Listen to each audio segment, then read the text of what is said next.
자,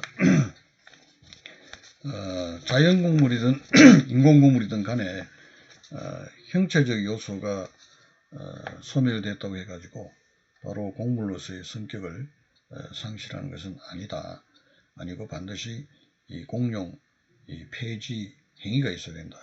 다만 이제 공용 폐지는 명시적으로뿐만 아니라 묵시적으로도 가능하다라고 되어 있죠. 여기서 또 그러면서 또 한편으로 묵시적 공용 폐지도 가능하지만 단순히 이 관할청이 공물관리청이죠. 공물관리청이 그 공물관리를 하지 않고 이 방치한 것만 가지고는 묵시적 공용 폐지가 있다고 볼 수 없다 한 것이 우리 판례의 일관된 견해라고 했습니다. 그러면 이제 어떤 경우에 이제 묵시적 공용 폐지가 있다고 볼 수 있는가 하는 부분에 관한 판례는 뭐 현재까지 쭉 찾아봐도 별로 발견되지가 않아요. 그래서 어떤 경우가 있을까 굉장히 의문이 드는데 지금 이제 교과서에 소개해 놓기로 6번 사례 같은 판례에 바로 이런 경우에 이제 묵시적 공용 폐지가 있다고 보고 시효 취득의 대상이 된다고 한 겁니다. 그래서 또 한편 보면은 아닌 것 같기도 한데 한번 봅시다. 6번 A 부동산은 1940년 11월경에 학교 후원의 출연으로 학교 교직원의 관사로 사용하기 위해서 매수해서 학교 명의로 등기를 경료한 것으로서 위 학교 군내가 아닌 진주 시내에 위치하고 있다 라고 되어 있습니다. 여기 이제 학교 교직원 관사로 되어 있습니다. 지금 우리가 공물에 대해서 공부를 하고 있으니까 이 학교 교직원 관사는 이게 학교가 국공립학교에 해당되는구나 이렇게 이제 우리가 알 수 있고 또 교직원 관사로 사용하기 때문에 이거는 공공용물이 아니라 공용물로서의 이제 공물이다 이제 이렇게 봐야 되겠죠.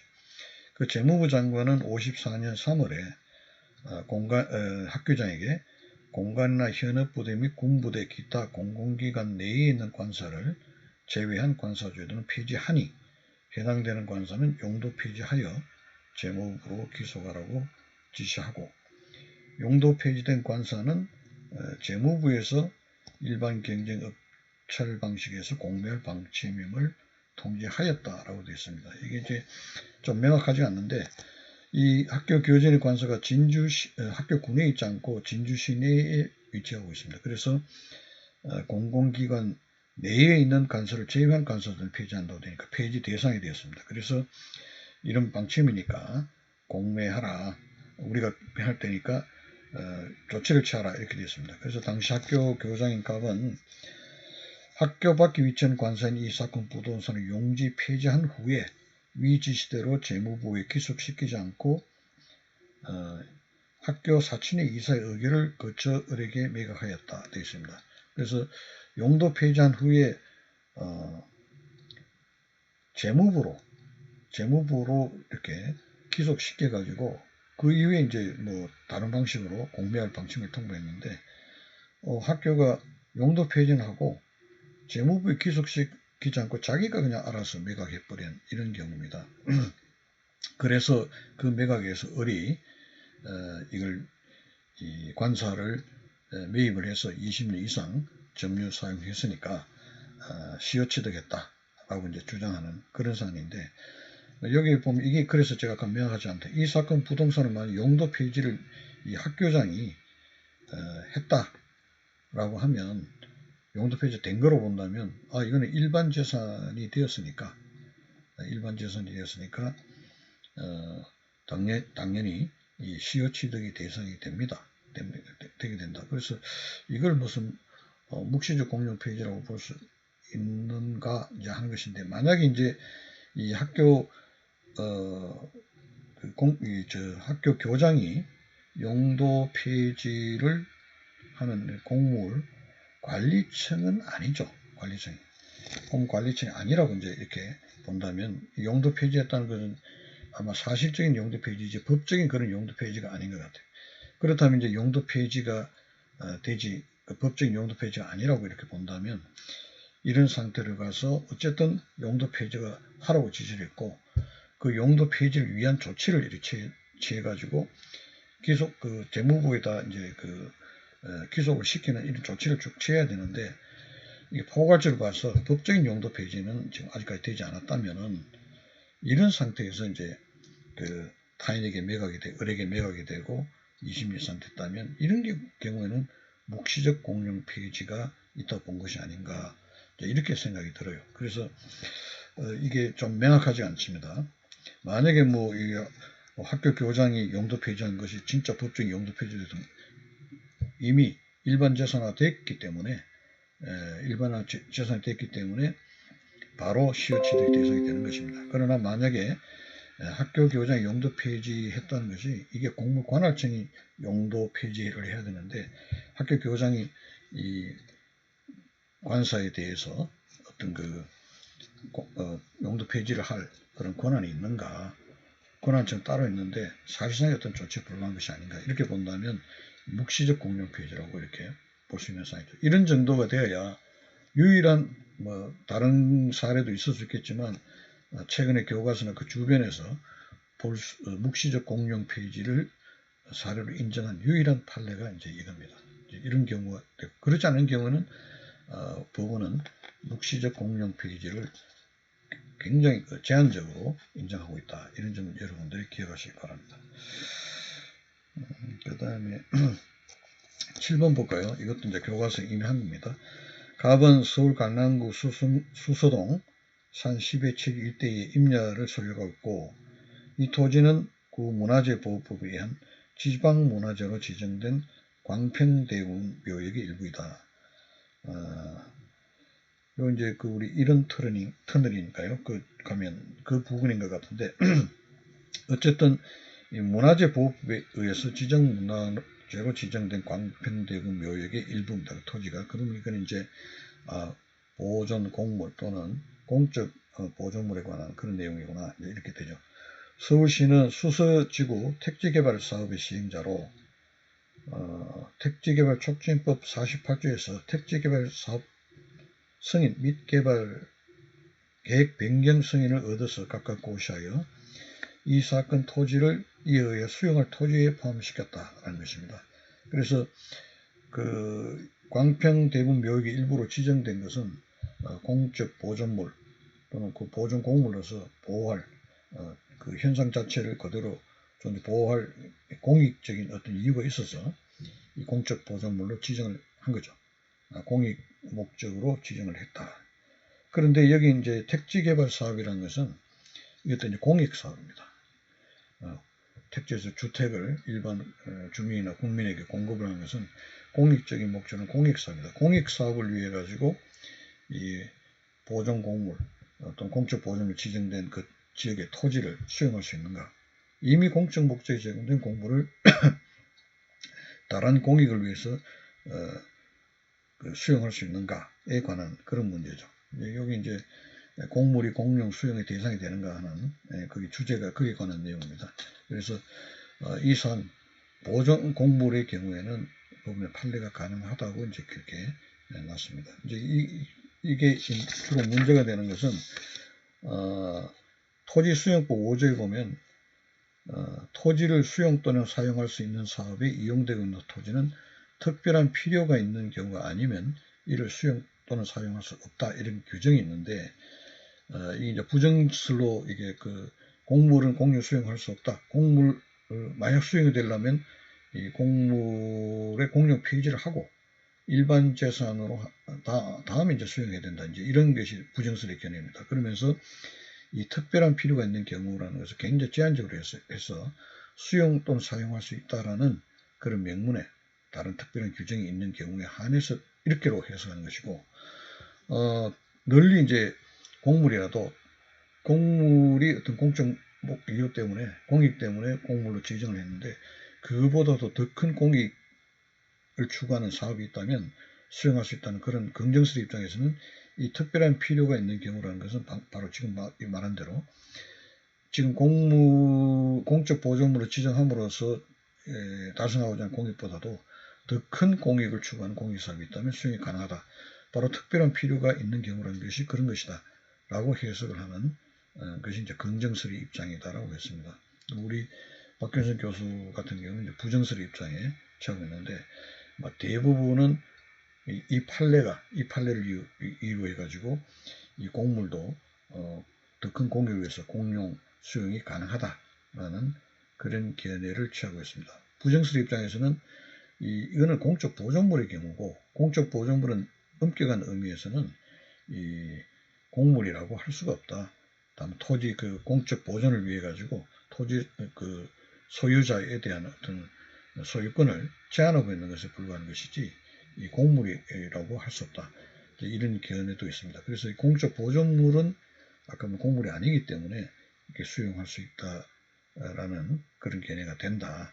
이거를 이 판례를 일반 곡물에까지 확대시켜서는 곤란하다라는 견해도 있다라고 그렇게 이야기했습니다. 그 다음에 8번 같은 경우에는 이제 조금 다른 문제가 기록되어 있으니까 넘기기로 하고요. 9번 구도시계획법상의 도시계획사업 시행 전 동두천의 시장은 도시계획사업으로 도로를 설치하기 위하여 소유권을 협의 취득하여 도로 부지로 편입시키고 도로공사를 완성하여 적법하게 공용기 시행을 했다라고 되어 있습니다. 자, 우리가 이제 도로는 일반적 도시계획 시설의 하나이기 때문에 도시계획 사업으로 도로를 설치하는 경우가 많다고 했습니다. 그때 이제 도로의 위치라는 것은 도시계획 사업의 어떤 내용으로 결정이 되고, 또 그 도로 건설 사업, 도로공사 같은 것은 도시계획 사업으로 시행을 하게 됩니다. 그래서 이 사안 같은 경우에는 도로공사 완성했으니까 형체적 요소 완성됐고, 또 공용기 시행도 적법하게 했으니까 형체적 요소와 또 공용기 시행이 의사 요소를 다 갖추어서 적법하게 공부가 되었습니다. 그런데 이후 동두천시에 협의 취득 전에 설정된 건조단권이 실행되어 갑이 경매 절차에서 이 사건 토지를 낙찰받았다는 겁니다. 자, 이 토지가 동두천시가 이 경우에는 수용을 하지 않고 토지 소유자로부터 협의해서 매매 계약을 체결해 가지고 이제 협의 취득했거든요. 그러면 이제 그때 소유권 취득했는데, 다만 그 전에 그 토지 그 사전에 저당권이 설정되어 있었다. 토지 소유자가 아마 은행이라든지 이런 데 그 채무가 있어가지고 저당권을 설정한 거죠. 그러면 이 저당권이, 여러분 이제 민법 공부가 되어 있는지 모르겠지만, 이제 이런 경우에는 담보 목적 설정된 저당권이 우선됩니다. 이 우선권이 있어서 저당권이 실행이 되면은 갑이 경매 전 토지를 낙찰받으면 갑이 소유권을 취득을 하게 됩니다. 민법에 관한 문제니까. 근데 그래서 1번은 갑은 이 사건 토지에 대한 소유권을 취득할 수 있는가? 취득할 수 있다. 이렇게 됩니다. 그러면 이제 어떻게 됩니까? 이 도로는 이미 공물로서 성립이 됐죠. 근데 나중에 저당권이 앞에 설정되어 있었기 때문에 협의 취득 전에 설정되어 있는 저당권이 실행되어서 물론 공물되고 난 뒤에 이게 갑에게 넘어가지만 저당권 자체는 그 전에 설정되어 있었으니까 그 저당권 시대에서 갑이 경락받았다면 갑이 소유자가 됩니다. 다만 갑은 자기가 경락받을 소유권을 하기 이전에 이미 이 도로는 형적 요소를 갖추고 또 도로 개시, 공용 개시가 있어서 도로 공물로서 적법히 성립이 되어 버렸기 때문에 소유권을 취득하되 공물로서의 제한을 받는 소유권을 취득하게 됩니다. 그래서 우리 도로법에 그런 규정이 있었죠. 도로법 4조로 되어 있네요. 도로를 구성하는 부지나 옹벽이나 기타 물건에 대해서 사건을 행사할 수 없다라고 되어 있으니까 이 사안에서 갑은 자기가 저당권 실행으로 인해 가지고 경매 절차에서 소유권을 취득했지만 사건을 행사할 수가 없게 돼서 반환 채무 같은 것을 하지 못한다. 이렇게 해야 되는 겁니다. 그리고 여기 보면 다만 소유권을 이전하거나 저당권을 설정하는 경우에는 사건을 행사할 수 있다고 되어 있죠. 그러니까 아까 그래서 저당권이 실행되는 겁니다. 저당권이 실행돼서 넘어가지만 그러나 소유자는 사건을 행사할 수 없게 된다. 이렇게 되죠. 2번 만약 갑이 소유권을 취득하였으나 사건 행사가 제한된다면 어떤 구제 조치를 취할 수 있는가? 이런 경우는 결국 이제 이 동두천시 갑의 입장에서 본다면 동두천시장이 내가 소유권인데 무단으로 점유하고 있는 것이 되니까 무단 점유로 인해서 손해가 발생하죠. 그래서 불법인 손해배상 청구권이나 아니면 그 임대료 상당의 부당이득 반환 청구를 할 수가 있다. 이 두 가지 된다는 거예요. 보상이라는 문제는 이제 도로법 99조에 보면 이 법에 따른 처분이나 제한으로 손실을 입은 자가 있으면 국토교통부 장관이 한 처분이나 계획으로 인한 손실은 국가가 보상하고 그 밖의 한 행정처분에 대해서는 손실은 행정처에 속해 있는 지방자치단체가 보상한다라고 되어 있죠. 자, 이 보상에 관한 문제는 국토교통부 장관이나 그 다음에 관할 행정청이 한 어떤 처분이나 제한으로 인해서 손실이 입었을 때 보상한다고 되어 있습니다. 보상에 관한 규정을 두고 있는데 이 사건 같은 경우는 국토교통부 장관이나 관할 행정청의 어떤 처분이나 제한으로 인해 가지고 이 사람이 손해를 받는 건 아니죠. 공물법이 도로법이라는 공물법에서 이런 게 공물로서 공물 유지를 위해 가지고 법이 특별한 규정에 의해서